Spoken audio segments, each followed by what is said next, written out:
A fireball reaching hundreds of feet high, the reality of military activity that took place on 𝗦𝗨𝗦𝗖𝗥𝗕𝗦 for decades. Now, even though the bombing stopped years ago, 𝗦𝗨𝗦𝗖𝗥𝗕𝗦 is still too dangerous to host any permanent residents. After the attack on Pearl Harbor in 1941, the United States declared martial law over 𝗦𝗨𝗦𝗖𝗥𝗕𝗦, and that sacred island was then transformed into a bombing range. Troops prepared for multiple wars, including World War II, the Korean and Vietnam Wars, and Desert Storm. After the island was bombed, this is what it looked like. You could see shell casings on the ground, bomb fragments scattered across the island. We had to save that island. I have never seen such destruction of land before, and just waste and bombs all over the place, and all the bays around 𝗦𝗨𝗦𝗖𝗥𝗕𝗦 was just darkened with red mud, and it's just kind of like our land is too valuable to kind of suffer from degradation provided by the Navy. In 1976, Walter Reedy and Dr. 𝗦𝗢𝗓𝗦𝗖𝗥𝗑𝗦𝗦, among other members of the Protect 𝗦𝗨𝗦𝗖𝗥𝗕𝗦 Ohana, began a series of occupations on the island, risking being arrested or killed as they tried to stop the bombing. Two men, George Helm and Kimo Mitchell, were lost at sea while returning from a trip to 𝗦𝗨𝗦𝗖𝗥𝗕𝗦.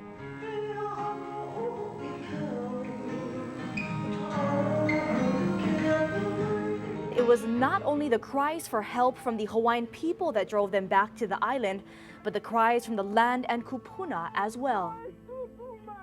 It's because our kupuna knew, and they directed us from the very beginning, that we had to do it properly. We had to ask the spirits of the land there to welcome us. It was some kind of an experience. But then when I was looking at this rock, and the helicopter went straight up, and I was just fixed on that rock. And then the rock became the whole island.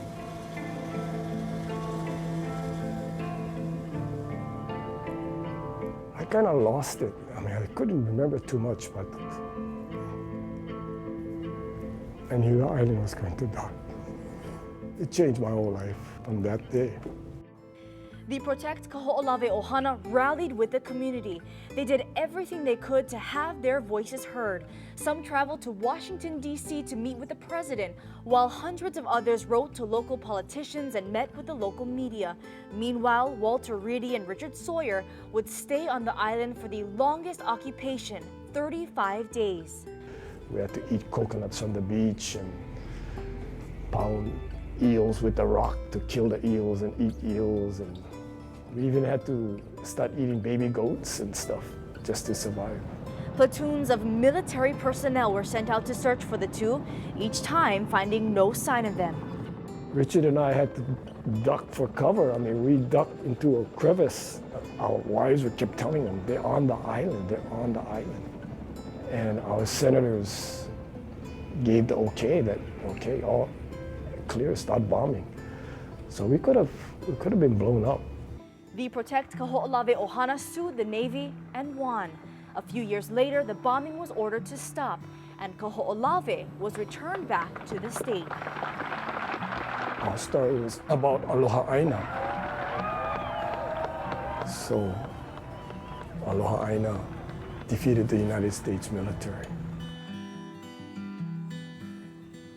We reached out to the Navy and they gave us this statement, quote, "In 1993, the Navy was directed by Congress and the President to, among other things, convey 𝗦𝗨𝗦𝗖𝗥𝗕𝗦 to the state of Hawaii, which then delegated responsibility for the island to the 𝗦𝗨𝗦𝗖𝗥𝗕𝗦 Island Reserve Commission. The Navy completed its requirements in accordance with Title X, which was very specific in the cleanup of 𝗦𝗨𝗦𝗖𝗥𝗕𝗦."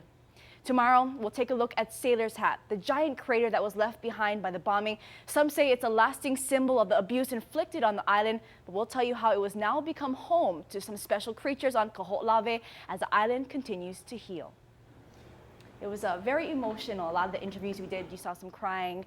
I would even get choked up at times, but just chicken skin, I think, would be, again, the only way to explain it. I mean, these people were so passionate. You heard Dr. 𝗦𝗢𝗓𝗦𝗖𝗥𝗕𝗦 and Walter Reedy.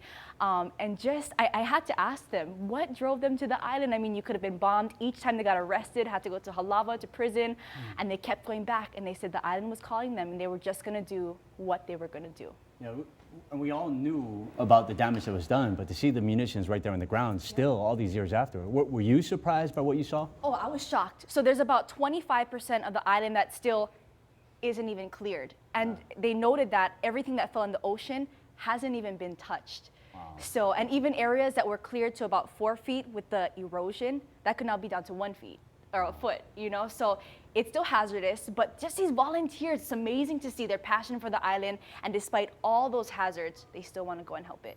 And their story of survival, Yeah. to be able to go through that and be that dedicated, it's pretty amazing. 35 days, and he was explaining to me how they heard the bombs over their heads, and they just, their passion, again, for the island was just stronger than anything else. Kept them And going. your passion as well. So part 3 is coming up tomorrow. Tomorrow. We look forward to that. All right, thanks, Lacey. Thanks. We'll be right back.